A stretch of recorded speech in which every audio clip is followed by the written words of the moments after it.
The next installment of Walt Disney World in Pandemic has arrived.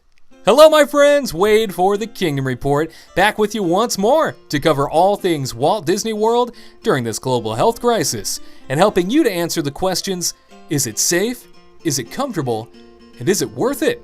Also helping give you the context that you need, just in case you're looking to make that very personal decision as to whether or not to visit Walt Disney World during this very unique time. So make sure that you're subscribed to us so you never miss an update. That notification bell turned on, it ensures you'll never miss anything. And if you give this video a big thumbs up, it'll let us know not only do you appreciate the content you're watching, but it encourages us to do more content just like this. And an aloha is in order, as today I stand before you at Disney's Polynesian Village Resort, a very unique place that is quite possibly a total retreat onto itself. According to allears.net, Disney's Polynesian Village Resort is an 847-room resort located on the shores of Seven Seas Lagoon. It is situated directly south and about 2 monorail stops from the Magic Kingdom.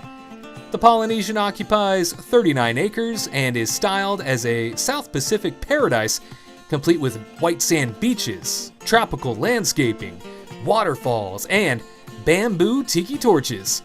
The Great Ceremonial House is the center of the resort, serving as both lobby and focal point of the area, and is where we are standing in right now. The Polynesian is a Disney deluxe resort, but the atmosphere is very casual and family-oriented. Allears.net goes on to tell us that Disney's Polynesian Village Resort was one of the original Walt Disney World resorts, opening on October the 1st, 1971.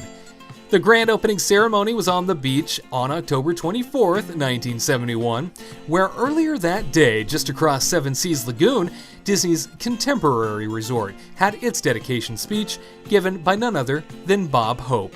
And during the grand opening, the Polynesian hosted guests such as Bob Hope, Lucille Ball, Fred McMurray, the Governor of Florida, and the Disney family. In the 1980s, the Village portion of the name was dropped, leaving the resort as Disney's Polynesian Resort. In recent years, though, the Village snuck back in, and now we're back to where we started, as Disney's Polynesian Village Resort reigns supreme as one of the opening day ceremonial resorts still here at Walt Disney World. I just love a resort that is dripping in history, don't you? Here on the Great Ceremonial House lobby floor, you do notice that there are a series of signs near the ceiling that indicate that there's a lot of action going on upstairs, and that is indeed where we need to go for our dining reservation. But as we head upstairs, you'll notice immediately the really beautiful and stunning artwork and architecture that goes into this place, leaving you to sort of be reminded that this isn't Kansas anymore. No, this is a Disney deluxe resort. As you reach the second floor, I'm immediately greeted by this host stand for Ohana's. Ohana is a restaurant that is a huge family favorite and one of the hottest tickets in town across Walt Disney World, that is, when it's open. Unfortunately, as of this broadcast date, Ohana remains closed. We hope to see it return very soon. Across the second floor, it's time for our dining reservation at Kona Cafe. It's breakfast time at Kona Cafe, so you'll notice that the second floor really has not sprung to life yet. Things are pretty quiet up here, but it is an atmosphere that can become quite the bustling beehive of activity, especially when Ohana is open, because Ohana does bring in so much attention and so much activity. The entire second floor can be somewhat congested most of the time. However, at this point in the morning, things are relatively quiet. You are asked to check in via your My Disney Experience app when you arrive, or simply scan the QR code with your phone that you see here. Once you do that, it will indicate to the hosts that you are ready to be seated. They'll send you a text message when they are ready, and then you can approach the podium where they will temperature scan your forehead to make sure that you're not exhibiting any sort of symptoms, and if you're not, they'll go ahead and seat you right away. I'm sat here at the table with another QR code in front of me on this disposable paper slip. I can scan that with my phone. It lets me know what the menu options are for breakfast today.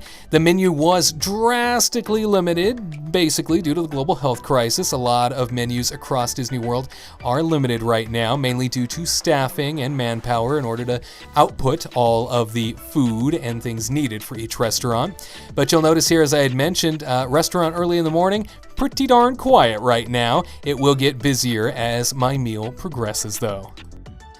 One of the best things about dining at Kona Cafe is just the extensive coffee list that they provide, especially early in the morning when you are looking for a caffeine fix. This is the place for that. One of the best on property. I went with the freshly brewed Joffrey's coffee of Hawaiian Kona Marigohipe press pot. It does serve two, but you can bet I drank the entire thing. This is a deep-toned, rich, sweet, savory coffee. Dark chocolate flavors, hop flowers, sandalwood, almond brittle and aroma and cup, and sweet savory structure with round and gentle acidity. You got a creamy mouthfeel to this coffee as well. It is one that I still dream about, and I look forward to every time I visit Kona Cafe. If you are a coffee hound like me, there is nothing better to wake up to than this press pot. I get excited just thinking about going back to Kona Cafe to grab a pot of coffee. Even if it is late in the afternoon in the middle of summer, I think this coffee is worth every last drop. During dining reviews, I like to order things that I might not typically have in a normal day. That's part of the fun of vacation, right? So I went with this side, the creamy grits and smoked Gouda, mainly because this isn't an item I think I would ever find back at home in California, and it felt like it might be a savory counterpart to the main course. That main course has arrived. Tonga toast time, ladies and gentlemen. The signature item here for breakfast at Kona Cafe. It's banana stuffed French toast, rolled in cinnamon sugar and served with a strawberry compote. And your choice of ham, spiced ham, bacon, or sausage, I went with the spiced ham today to round out my plate. However, we will begin with the starter, and that is the creamy grits and cheesy Gouda. This was something that as it arrived to the table, I thought to myself, it looks pretty basic, right? It just looks like a bunch of mush with some cheese sprinkled on top. Friends, it turned out to be so much more. This was a surprise. I love it when I get surprised in our dining reviews. I feel like there's always at least one thing on the table that does it. Creamy, yes, lives up to the name. The cheesy nature of the Gouda is perfect in this environment with the grits. It is something that is hearty, that is savory, and quite buttery in its approach. Definitely something I would recommend as a starter or as a side. Heading back over to the main entree for a second, I want to slide on down the middle of the Tonga toast to give you an idea as to what things look like on the inside before it gets too cool. It did arrive to my plate piping hot. The Tonga toast is one of those items that is, when it comes to breakfast at Walt Disney World, perhaps one of the most celebrated. You hear an awful lot about this online, and everybody seems to really appreciate it. It's unique, right? Inside of the Tonga toast, as I had mentioned earlier, it is stuffed with bananas, and they kind of dip the French toast around it and pack it in. Unique to say the least, and definitely if you're somebody that's afraid of carbs, you want to run for the hills, my friends. Yeah, this is not for you, but one that is always going to leave you satisfied is the Tonga toast. Speaking of being satisfied, it's time to dive into this spiced ham. Tender was the name of the game here, and it had a mild sweetness to it while still maintaining its spicy flavor. I was very impressed with the ham here. Super thick, giving you an idea there as to just how dense that ham was. As a side, this was quite filling. You know, the plate doesn't look like much outside of the Tonga toast. I mean, the ham just kind of lays there. It was ideal, ladies and gentlemen. That spicy ham is worth getting as a side. The strawberry compote and maple syrup accompanied the Tonga toast, in which we will now ensure it receives the shower it deserves. One thing that I like to suggest to everybody is that you divide and conquer your Tonga toast, one side with the maple syrup, the other side with the strawberry compote. You'll notice that the maple syrup side does spill over, so you got to be careful, but the strawberry compote side, in general, the compote is very thick. So, my friends, less is more here. You might want to go all in, but be very careful. This compote likes to saturate everything that it touches, so just a little dab will do ya on your Tonga toast. Maple syrup side, I like to say, is probably the easier of the two sides to eat just from a sweetness perspective. Now look, I'm a guy that loves my sweets, okay, so it takes a lot for me to be overwhelmed. However, between these two, I would say that the maple syrup is a little bit more of an underwhelming experience, and so therefore it's a little easier to eat. Keep in mind that the Tonga toast is covered in sugar on the outside, and then you've got the bananas packed in on the inside. Having said that, though, the strawberry compote does complement the bananas from within, because strawberries and bananas together, we've learned that that is an angelic creation and that it's good to have the two together. Also want to remind you, though, that less is more when it comes to that strawberry compote, so only use it very conservatively, and it will be a little bit easier to take in. I do think that the maple syrup side and the compote side are probably the best way to do this breakfast, mainly because you get the full flavor palette of everything that they were anticipating you to have, and you walk away feeling sugared up and quite satisfied. It's check time. They bring me the paper check as always. During this pandemic, it is something that they hand out to everybody, and then the moment you're done with it, they throw it away. So no more of those big black check protectors. No, those have taken a vacation, and in its place are the paper ones. You see here the Tonga toast clocked in at $16. Grits were $6, and that press pot was $9.50, bringing my amount due with tax to $33.55. This is about on par for breakfast at Walt Disney World in a table service environment. Keep in mind that the tip has to be added as well. Kona Cafe is one of those locations in Walt Disney World that is revered and loved, and people they have a lot of great things to say about it. But now it's time to get down to brass tacks, as we say. Is it safe and is it comfortable? Answering the questions for you that you may have when it comes to this In Pandemic series.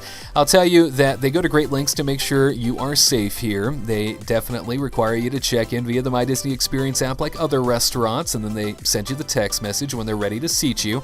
However, unlike other restaurants in the park, because you're on the outside of the parks and you haven't been health screened yet, they do require you to stop at the podium, and they do a temperature screening of your forehead. It takes about 3 seconds and you're on your way. The second floor can become quite congested here where Kona Cafe is located. There's a lot going on this floor, and even with Ohana closed and even with the coffee bar along the side closed, it's still very busy up here. And while I am visiting, it's not so busy. It can be throughout the day based on the coming and goings of everybody to the theme parks. The monorail on the outside is something that picks up everybody just a few feet away, and so there's a security screening and a health screening on that side, so lines can get backed up. If that's something that makes you uncomfortable, realize that it's an open-air restaurant and you might be sitting right next to the lines. Also, for comfortability, is that a word? For being comfortable? Yeah, there we go. Socially distanced tables are everywhere here. It is a very loud environment, so open air acoustics play into that. It can be a bit much. And keep in mind, they do move you in and move you out rather quickly. Typically at breakfast time, it is not necessarily a leisurely type of dining experience, but they are a restaurant that has a lot of reservations with limited seating. Therefore, they do try to make the process as quick as possible. Of course, now you're asking, but is it worth it? This is a restaurant that moves you in and out rather quickly, as I had just mentioned, and that to some people can be a huge plus. To me, I was looking to start my day rather fast, and I think most servers at breakfast recognize that at a place like Walt Disney World, so my server was incredibly attentive. Speed was the name of the game here. She was fast. She was on it. I never had to ask for anything. She was all over it for me. But I also think this is the type of atmosphere where you can really soak in the environment, and if you want to take a second or two to just appreciate your breakfast, you can let your server know. I'm sure they won't have a problem with it. A relaxed resort atmosphere to be sure here. This is that resort onto itself, a place that is it's like a mini vacation during your vacation. I think that's why so many people appreciate the atmosphere here. And the coffee bar, it is outstanding, and the food is above par for breakfast food. Coffee bar in general has so many different options, more than just your press pot, more than just your ground coffee. There are a lot of very creative blends and creative different versions of coffee that they can do for you here, unlike most places for breakfast at Walt Disney World. The food is pretty darn good. Now, keep in mind the menu is very limited right now due to the pandemic, but I would say that the 4 options that they have for the entrees are just fine. As long as Tonga toast is on there, I think we're all good with it, right?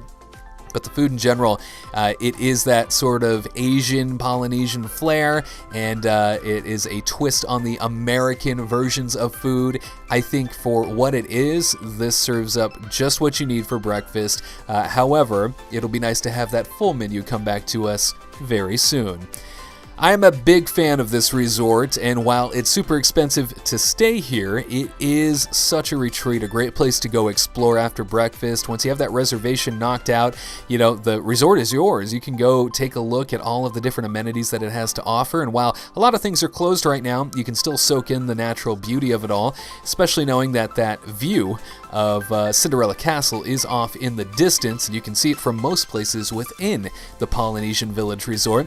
I was standing here on this sidewalk, and I just sort of looked out towards the beach of Seven Seas Lagoon, and it made me realize that off in the distance, way out there, that's Cinderella Castle staring back at me. I mean, this was picturesque beauty. Felt like I was in Hawaii, but with Cinderella Castle at one end. It is an exceptional experience here at Polynesian Village Resort and Kona Cafe. I would highly suggest you check it out on your next vacation. And if you're choosing to make that very personal decision to visit Walt Disney World during this global health crisis, well, hopefully we gave you some information and some context to help you make that decision for you and your family.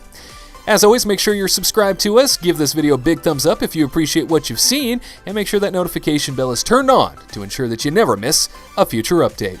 For the Kingdom Report, I'm Walt Heath. My friends, we will see you again next time for another installment of Walt Disney World in Pandemic.